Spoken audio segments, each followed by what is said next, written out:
Og så skal vi på brandøvelse på flyvestation Skrydstrup. Eller det vil sige, først var det øvelse, så blev det alvor.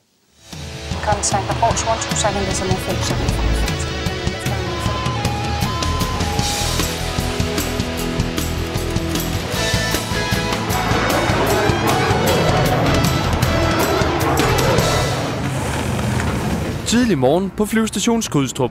På brandstationen er brandmand Jens Jensen og hans makker ved at gøre klar til dagens arbejde. Hvis vi kommer ud til en indsats, så kan vi jo ikke stå og fjumre rundt med tingene. Det skal bare virke nu. Og der bliver brug for udstyret, for Jens Jensen og hans kolleger slukker ikke bare brand i flyvere.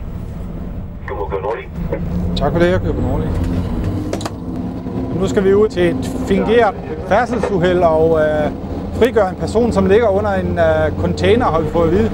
Containeren er væltet af lastbilen og har ramt en person. Nu skal Jens og hans kolleger få patienten ud under containeren. Han skriger jo, det gør ham rundt det her. Og vi skal have klodset op efterhånden, som vi får den løftet op.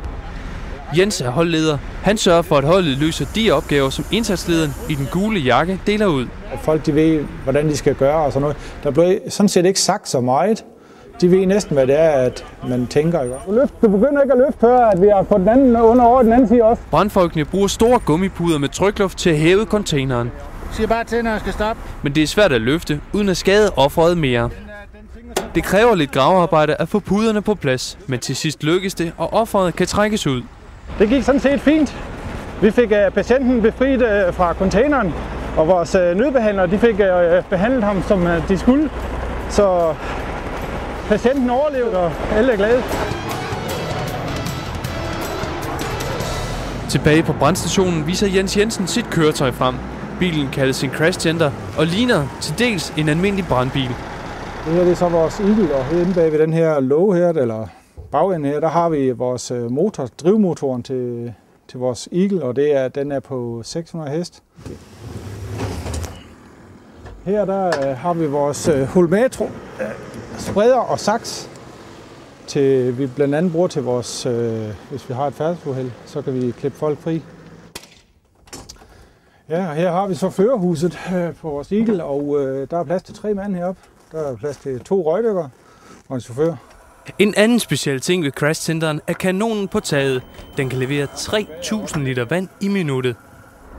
Og det bliver der brug for på øvelsespladsen bag brandstationen af næste øvelse ved at starte op. Ellers så småt i hvert fald, for flybrændstof er svært at tænde, og det kræver et par forsøg, inden ilden er i gang. Selvom det er en øvelse, er det en farlig opgave, de 2 røgdykkere har begivet sig ud på. Men de har Jens Jensen i ryggen. Fra Crash Centeren kan han med kanonen sikre sine kolleger. Det er jo mennesker, der sidder inde i den. Det vil sige, alt det, der er her, som man ser udenfor, man kan spekulere på, hvorfor slukker vi egentlig ikke det. Det er simpelthen fordi, det vi kalder sekundære brande. Så vi skal bare ind og sikre de personer, der sidder derinde. I første omgang er branden kun slukket med vand. Det er med vilje, for så kan den tændes igen. Crash Centeren ruller lidt væk og kommer så buldrende ind. Præcis som var det alvor. Og med skum i kanonen tager det kun nogle få sekunder, inden ilden er kvalt. Og 26, I lader køretøj stå, så kommer I hen til mig, så holder vi kort til briefing. Du holder en fin hastighed, det er under kontrol, og det er ganske udmærket. Men pludselig er det alvor. Holdet bliver kaldt ud til et hydracinudslip i en hangar, hvor der repareres F-16-flyvere. Når alarmen går, så reagerer man bare sådan automatisk. Der er ikke noget sådan, der farer igennem hovedet på mig, hvad er det for noget og sådan noget. Det er først, når jeg kommer derover, jeg sådan spekulerer over, når jeg kan se, hvad det er. Hydrazin, det er et brændstof, F-16-fly bruger til deres instrumenter. Hvis motoren går ud for eksempel, så kan den flyve videre. Men hydrazin er ikke bare pilotens redning. Det er samtidig dødsens farligt, hvis man indånder det.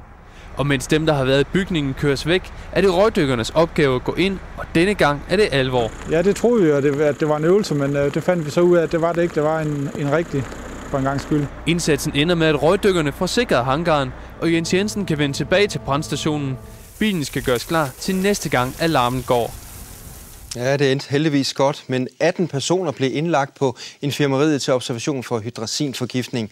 Alle er ude igen og har det godt. Og næste afsnit af Flyvestationen kan du se søndag den 19. april.